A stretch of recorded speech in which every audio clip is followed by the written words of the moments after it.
ನಾನು colonel C P Muthanna retired, ಮತ್ತು ನಮ್ಮ ಜೊತೆಗೆ ಮಿಸ್ ನಿಕ್ಕಿ ಪೊನ್ನಪ್ಪ. ನಾವು ಕೊಡಗು ಹಾಗೂ ಕಾವೇರಿ ರಕ್ಷಣೆ ವೇದಿಕೆ ಪರವಾಗಿ ಮಾಡಿದ್ದೀವಿ. ಮತ್ತು ನಿಕ್ಕಿ ಪೊನ್ನಪ್ಪ ಅವರು 3 ಗಂಟೆ ಫೌಂಡೇಶನ್ ಸುಮಾರು ಬೆಂಬಲ ಕೊಟ್ಟಿದ್ದಾರೆ. ಇವತ್ತು ಪ್ರೆಸ್ ಕಾನ್ಫರೆನ್ಸ್ ಉದ್ದೇಶ ಕೊಡಗುದು ರಕ್ಷಣೆ ಆಗಬೇಕು. ಅದೇ ಕೊಡಗು ಇವಾಗ ರಕ್ಷಣೆ ಆಗ್ತಾ ಇಲ್ಲ. ಕೊಡಗು ನಿಮಗೆಲ್ಲ ಗೊತ್ತಿದೆ, ಭಾಳ ಸಬ್ಜೆಕ್ಟ್ ಇದೆ. ಆದರೆ ಕೊಡಗು ಕಾವೇರಿ ನದಿದು ಜಲನಯನ, ಮತ್ತು ಅದು ಮಂಡ್ಯ, ಮೈಸೂರು, ಬ್ಯಾಂಗ್ಳೂರು, ತಮಿಳುನಾಡು, ಕೇರಳ 8 ಕೋಟಿ ಜನರಿಗೆ ನೀರು ಬರ್ತಾರೆ. ಎಷ್ಟೋ ಹಲವಾರು ಫ್ಯಾಕ್ಟ್ರೀಸ್, ಇಂಡಸ್ಟ್ರೀಸ್ಗೆ ನೀರು ಬರ್ತಾರೆ. ಕೊಡಗುನ ಸಂರಕ್ಷಣೆ ಮಾಡೋದು ಕಾವೇರಿ ನದಿಯಲ್ಲಿ ನೀರು ಭಾಳ ಕಡಿಮೆ ಆಗಬೇಕು.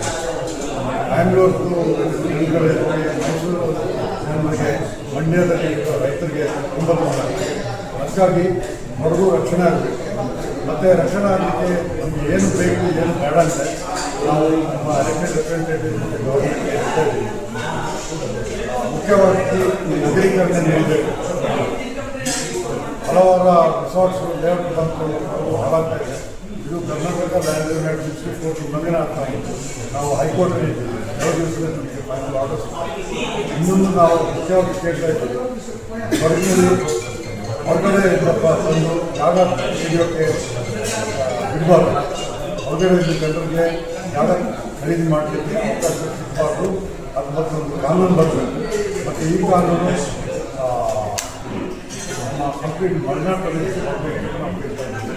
ಯಾಕೆಂದರೆ ಮಾರಾಟ ಮಾಡೋದು ಮಾತಾನೆ ನಾವು ಮನೆ ಮನೆಗೆ ಹೋಗಿ ಜಾಗ ಅದೊಂದು ಕಾನೂನು ಬರಬೇಕು. ಅದಕ್ಕೆ ನಾನು ಉದಾಹರಣೆ ಕೊಡ್ತೀನಿ. ನಾವು ಮಣಿಪುರ್, ನಾಗಾಲ್ಯಾಂಡ್, ಮಿಜೋರಾಂ ಹೋದರೆ ಅಲ್ಲಿ ಯಾರು ಜಾಗ ಖರೀದಿ ಮಾಡಲಿಕ್ಕೆ ಅವಕಾಶ ಇಲ್ಲ. ಅವರಿಗೆ ಜಾಗ ಸೇಫ್ ಆಗಿದೆ. ಯಾರಿಗೆ ಸಹ ಮಾರಾಟ ಮಾಡಲಿಕ್ಕೆ ಅದಕ್ಕೆ ಖರೀದಿ ಮಾಡಲಿಕ್ಕೆ ಅದಕ್ಕೆ ಕಾನೂನು ಬರಬೇಕು ಅಂತ ನಾವು ಕೇಳ್ತೇವೆ. ಮತ್ತು ನಮ್ಮ ಟೂರಿಸಮ್ ಭಾಳ ಹೆಚ್ಚಾಗಿದೆ, ಅದು ಕಂಟ್ರೋಲ್ ಆಗಬೇಕು. ಇವಾಗ ನಮ್ಮದು ಜನಸಂಖ್ಯೆ 6 ಲಕ್ಷ. ಅದೇ ಟೂರಿಸ್ಟ್ ಒಂದು ವರ್ಷಕ್ಕೆ 40 ಲಕ್ಷಕ್ಕಿಂತ ಜಾಸ್ತಿ ಕಸದ ಪ್ರಾಬ್ಲಮ್, ನೀರಿನ ಪ್ರಾಬ್ಲಮ್, ಟ್ರಾಫಿಕ್ ಪ್ರಾಬ್ಲಮ್ ಸೇರಿದ ಟೂರಿಸಮ್ ಹೇಗೆ ಕಂಟ್ರೋಲ್ ಮಾಡಬೇಕು ಗೊತ್ತಾಯಿತು.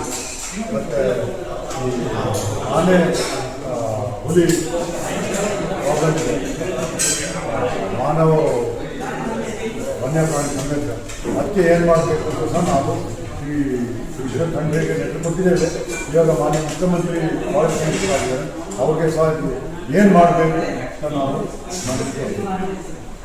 ಮತ್ತು ಸೊ ಇದೇ ನಮ್ಮದು ಮೇನ್ ಪಾಯಿಂಟ್.